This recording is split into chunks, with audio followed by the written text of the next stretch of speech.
Brought to you by Skill Fantasy. यहाँ है fair play assurance, quick game access और easy transaction, 100% secured और instant one click withdrawals. Download करना तो बनता। નમસ્કાર મિત્રો, ગુજરાત તક એ જગ્યાએ પહોંચ્યું છે ત્યાંથી મને લાગે છે તમે થોડા સારા દ્રશ્યો અને થોડું સમજી શકશો કે કયા પ્રકારની ઘટના હતી. મારી પાછળ તમે જોઈ રહ્યા છો પૂંછડી એ વિમાનની છે, એ પ્લેનની છે, એર ઇન્ડિયા પ્લેનની છે કે જે અહીં ક્રેશ થયું હતું. વાત એ છે કે પાછળનો ભાગ અહીં ક્રેશ થયો, જે કેન્ટીન હતી જ્યાં સ્ટુડન્ટ્સ બધા જે કેન્ટીનમાં જમતા હતા ત્યાં આ પ્લેન ક્રેશ થયું હતું અને પાછળ જે બિલ્ડિંગ છે ત્યાં તેની અસર પહોંચી હતી. મારે તમને જે સમજાવવું છે એ વાત એ છે કે આ પ્લેન આ બાજુથી અહીં આવી રહ્યું હતું. અહીં તમે જોઈ શકો છો આ તમામ વૃક્ષો છે, સમયે સમયે તેને કટિંગ પણ કરવામાં આવતું હોય છે. અમને એ પ્રકારની પણ માહિતી મળી છે. ને અહીંનો જે વિસ્તાર છે, પાછળનો વિસ્તાર, એ તમામ વસ્તી છે, ત્યાં લોકો રહે છે અને આ ભર વસ્તીવાળો એરિયા છે. કદાચ અહીં પ્લેન ક્રેશ થયું હોત તો વધુ લોકો મરવાની શક્યતા હતી.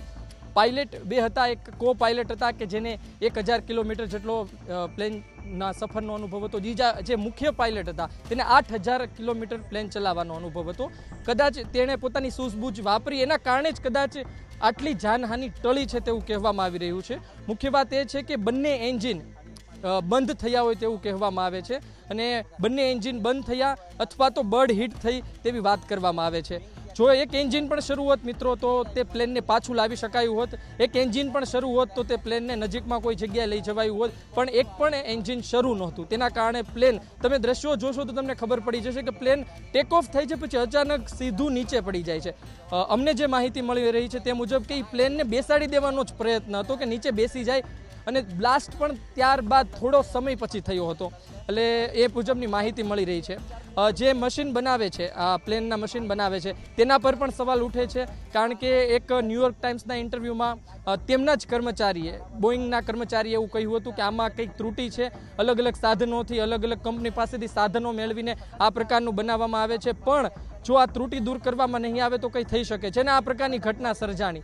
આ 10 વર્ષ જૂનું પ્લેન એરક્રાફ્ટ હતું. આમ તો 10 વર્ષ એટલે બહુ મોટી વાત ના કહેવાય. 10 વર્ષ એટલે એવું કહેવાય કે ચાલો એટલું બધું જૂનું પ્લેન નથી.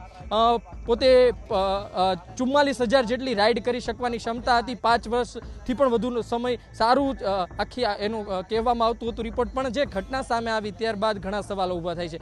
એક સવાલ તો છે કે મેન્ટેનન્સનો, કે મેન્ટેનન્સ તેનું શું પૂરું કરવામાં આવતું હતું. તમે આ દ્રશ્યો જોઈ શકો છો, કારણ કે આ દ્રશ્યો કહે છે કે જો મેન્ટેનન્સ પૂરું હોત, કારણ કે એર ઇન્ડિયાને આ પહેલાં પણ ઘણા સવાલો સામે આવી ચૂક્યા છે. એર ઇન્ડિયાની તમે ફ્લાઇટમાં બેસો તો તેની સીટમાં પણ ડખા હોય. તમે એર ઇન્ડિયાની ફ્લાઇટમાં બેસો તો ફ્લાઇટની અંદર પણ એન્ટરટેઇનમેન્ટ ઇક્વિપમેન્ટ હોય તેને લઈને પણ કેટલાય સવાલો સામે આવતા હોય છે. એટલે કે માણસોને તેમાં બેસ્યા બાદ ઘણી અસુવિધા થઈ હતી અને ટાટાએ ખરીદ્યું ત્યારબાદ પણ તેની એક પ્રયત્ન હતો કે વધુમાં વધુ સારું કરી શકીએ.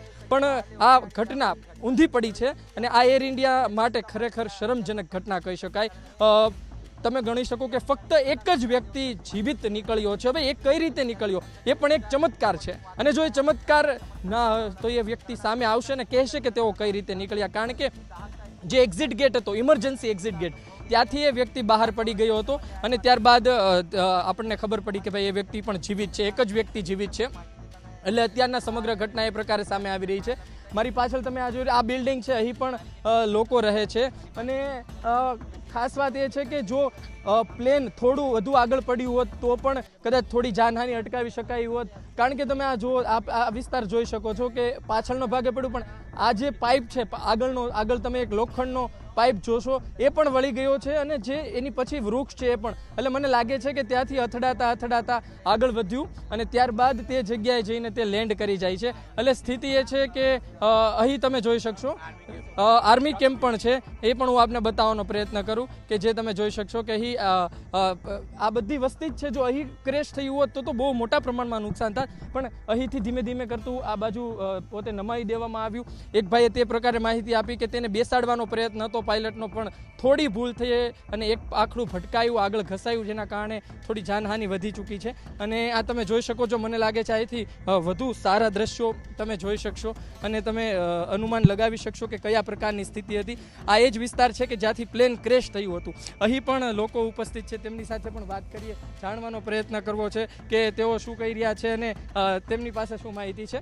તમે અહીં આવશો અને આપનું નામ જણાવશો. મારું નામ પટની નિખિલ કનુભાઈ છે. અને જ્યારે આ પ્લેન ક્રેશ થયું ત્યારે હું મારા ઘેર હતો, હું ઊંઘ્યો હતો અને જ્યારે અવાજ આવ્યો ધડાકા જે પ્લેન ક્રેશ થયો એનો, તો હું તમારું ઘર કયા ફ્લોર? મારું ઘર છે જે આ 3rd ફ્લોર પર છે, નીચે જ છે. હા, નીચે જ છે. હું સૂતો હતો અને જેવો અવાજ આવ્યો તો હું મારા બ્રધરને એક મિનિટ, આ રીતના પ્લેન મિત્રો આ રીતના પાછળથી આવે છે અને પણ આ પ્લેન ઉપર જઈ રહ્યું છે. પેલું પ્લેન ટેક ઓફ કરીને નીચેની તરફ આવ્યું અને અહીં ક્રેશ થયું હતું, જેનાથી તમને ખબર પડે કે અહીંથી અવારનવાર પ્લેન નીકળતા હોય છે. આપ શું વાત કરી રહ્યા હતા? એટલે હું મારા ભાઈને શોધવા માટે હું નીચે ઉતર્યો હતો, તો એને શોધી મેં અંદર ચેક કરવા માટે ગયો કે શું થયું નહીં, શું નહીં થયું. અંદર ગયો તો કોઈ પબ્લિક બધી ઊભી હતી, પણ કોઈ અંદર જે છોકરાઓ ફસેલા હતા કોઈ અંદર ચડવા તૈયાર નહોતું. તો મેં શું કર્યું કે સીધો હું અંદર ગયો. મારી સાથે 2-3 લોકો બી હતા, એ બી અંદર ચડ્યા મારી સાથે. પણ જે છોકરાઓ દબાઈ હતા, એક બે પથ્થરની નીચે અને જે ડાઇનિંગ ટેબલ આવે છે એની નીચે 5 જ જણ હતા, 5 જણી, અને સાઈડમાં બીજા 3 જણ હતા. તો સાઈડમાં 3 જણ હતા એને અમે 4 જણ થઈને નીકાળી તો લીધા પહેલાં, પણ જે 5 જણ હતા ને એની પર જે પથ્થર હતા ને એ બહુ હેવી હતા, તો એ ઉપાડી અમે 4 જણ તો શકતા. તો અમે મદદ માટે નીચેથી બૂમ પાડી, પણ કોઈ આવવા તૈયાર નહોતું, કેમ કે કેન્ટીન હતી, કેન્ટીનની અંદર આગ લાગી હતી અને ગેસના બાટલા હતા ને સતત બ્લાસ્ટ થતા હતા. એ પાછળનું શું થયું? તો 5 જણના માટે અમે બીજા રસીઓ મંગાવી બીજા 10 જણની મદદ માગી. તો બીજા છોકરાઓ આવ્યા 10 જણ, અને જે પથ્થરો છે રસ્સીથી બાંધીને અંદર ખેંચી અને સાઈડમાં કર્યા અને 4 જણને કાઢ્યા. અને લાસ્ટ એક જ જણ બચ્યો હતો, એ એમનો પગ છે ને તો લોખંડની જે પેલી પાઇપ આવે છે ને એની અંદર ફસાઈ ગયો હતો. મૃત્યુ કેટલા પામ્યા હશે કેન્ટીનમાં? એવો આંકડો એક્ઝેક્ટ તો ખબર નહીં, પણ લેડીઝ હતી, એક લેડીઝની અંદર એકદમ નીચે દબાઈ ગઈ હતી અને 3-4 જણ ડેથ બોડી તમે જોઈ? હા, 3-4 જોઈ અમે. સળગેલી નહીં જોઈ. અમારે જે કેન્ટીનમાં હતા, જે કેન્ટીનમાં જે ખાવા માટે છોકરાઓ આવ્યા હતા એ ફસાયા હતા, હા એમની પર પડ્યું. અમે ત્યાં ગાડી ગયા હતા. એક વાત એ છે કે તમે તો અહીં રહો છો, રોજ અહીંથી પ્લેન નીકળતા હશે, તો આ પ્લેન ક્રેશ થયું, ઘણી વખત એવું તમે જુઓ છો કે ના આટલી આ પ્લેન જે ઊંચાઈ હતું એ જ ઊંચાઈ અન્ય પ્લેન ઉડે છે, કે આમાં આની ગતિવિધિ તમને થોડી અલગ જોવા મળી કે સાંભળવા મળી? આમાં શું હતું કે જે રેગ્યુલરલી આટલી જ ઊંચાઈએ પહોંચે છે, અને આજે જ એવું થયું છે કે પ્લેન અહીંથી ડાયરેક્ટ અત્યારે ટેકો પદ્ધર છે વધારે, નકર રેગ્યુલરલી આટલી જ ઊંચાઈએ પ્લેન ઉડે છે અને નીચે અમારે આમ અડીને જાય છે. એક વાત જણાવી દઉં કે આમ દરિયાની ઉપર તમે 200 ફૂટ ગણો અને ત્યારબાદ પ્લેન ઉઠતું હતું એ 400 ફીટ પર હતું, અને ત્યારબાદ તે નીચે લેન્ડ થયું, અને લેન્ડ થવા તો જગ્યાએ ક્રેશ થયું એમ કહી શકાય. વાત એ છે કે અહીંના લોકોને ત્યારબાદ તરત શું સ્થિતિ હતી, કારણ કે આગ ભયંકર ફાટી નીકળી હતી, તો પહેલા તો લોકો પોતાનો જીવ લોકો જીવ બચાવવા માટે, કેમ કે આગ લાગીને બ્લાસ્ટ થયો ને તો લોકોના ઘર છે ને એ હલી ગયા એકદમ આમ, અને દરવાજાઓ ને બધું એકદમ વાસણો પડી ગયા, એ બધું પડી ગયું. તો લોકો જીવ બચાવવા માટે નીચે ઉતરી પડ્યા પહેલા તો બધા પોતપોતાના ઘરમાંથી નીચે ઉતરીને બહાર નીકળી ગયા, એક ખુલ્લા મેદાનમાં આવી ગયા. શું ભાઈ આ ક્રેશ થયા પછી આવો ઊંચા લીધા વિમાનો, નકર પહેલા આટલા વિમાનો ઊંચા નતા. દર્શાવશો આ બાજુ આવીને કેટલા ઊંચા આમ અંદાજિત રહેતા હતા? આ બાજુ